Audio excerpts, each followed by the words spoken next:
Hello, everybody. Welcome to the Strangers in Jerusalem YouTube channel and podcast, where we explore the Gospels and the Jesus traditions within their Jewish context. In this video, we are looking at Jesus's baptism, his immersion, the accounts that we get in the Gospels. This is probably going to be a series of perhaps 4 videos. In this first video, we are going to look at geography. We're going to explore where most likely John the Baptist ministered and baptized people, and therefore where Jesus most likely went to be immersed. So follow me. Let's go to Jerusalem.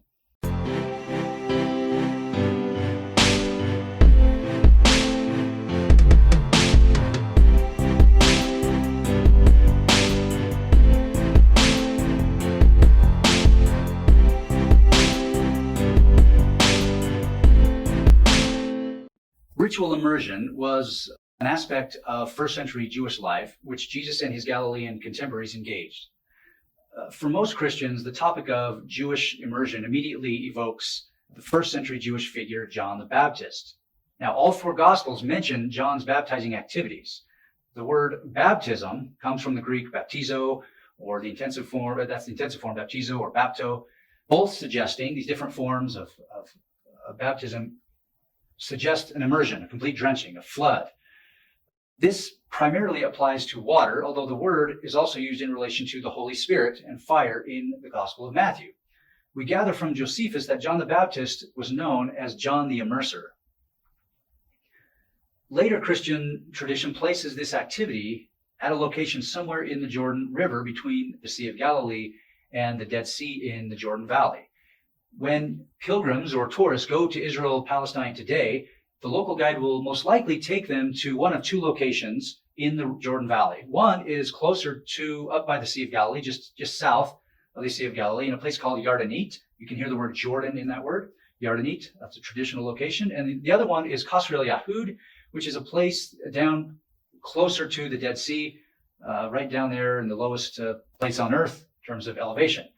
These 2 places are crowded, usually when you go with pilgrims, especially during the Easter time when a lot of pilgrims go and tourists go to the Holy Land. But if you go there, you will see many, many people dressed in white robes. They'll go by like a sheet, basically a robe, and they'll get baptized in those robes. And then what they'll do is they'll take those home with them, let them dry, put them in their bag, take them home. And then when they die, at least medieval Christians did this, when they die, they would be buried in those shrouds. I don't know how many Christians do that today, but it's a very ritualistic way to remember Jesus's baptism and put yourself kind of in his shoes on location. So that's those 2 sites. But it seems more likely that John immersed people and ministered in the Galilee region just north of the Sea of Galilee in the Jordan River. According to John's Gospel, John the Baptist ministered in, quote, Bethany across the Jordan, John 1:28.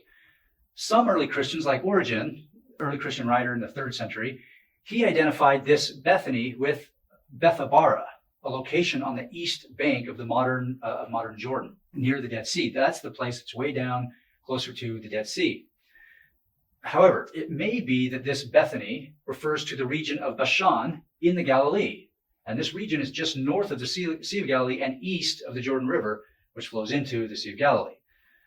The Aramaic Targum, these are Aramaic translations of the Hebrew Bible with a little bit of additional commentary. That's what these early Jewish texts are. The Targumim refer to this region as Batani, the same word as Bethany in the Gospels. So Bashan or Batani or Batania in Josephus also refers to this region in the Galilee. If we then turn to the Septuagint, which is the Greek translation of the Hebrew Bible, that region of Bashan, which is right north, as we said, right just north of the Sea of Galilee, Bashan was also known as being beyond the Jordan. So you see how these different words have some overlap and are a little bit confused in the text, whether it's Bashan or Bethany or Betani. It's most likely, if you follow the scholarship, it's most likely the region just north of the Sea of Galilee. Now, this northern location of John's immersion activities fits better with the details in the New Testament. So first, 2 of John's disciples, Andrew and Peter, lived in the region of Bashan and joined Jesus the day after his baptism. This is in John 1:35-44. What this suggests is that Jesus was not baptized 60 miles south of the Sea of Galilee near the Dead Sea, but closer to home. Jesus was in this precise area at the southern side of Bashan in the plain of Bethsaida, near the Jordan River. This is specifically in Luke, when Herod Antipas thought he was John the Baptist risen from the dead. Okay, so this region right here is where Jesus and John the Baptist spent a lot of time. And so a lot of people came to them, and Andrew and Peter from this area, and they joined Jesus the very next day after his baptism, after his immersion. Also, John was popular throughout the Galilee region, which is why Herod Antipas had him killed.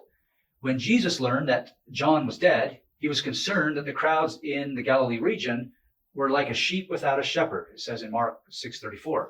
These details favor a location of John's baptizing activities, and especially the location of Jesus' immersion just north of the Sea of Galilee in the Jordan River.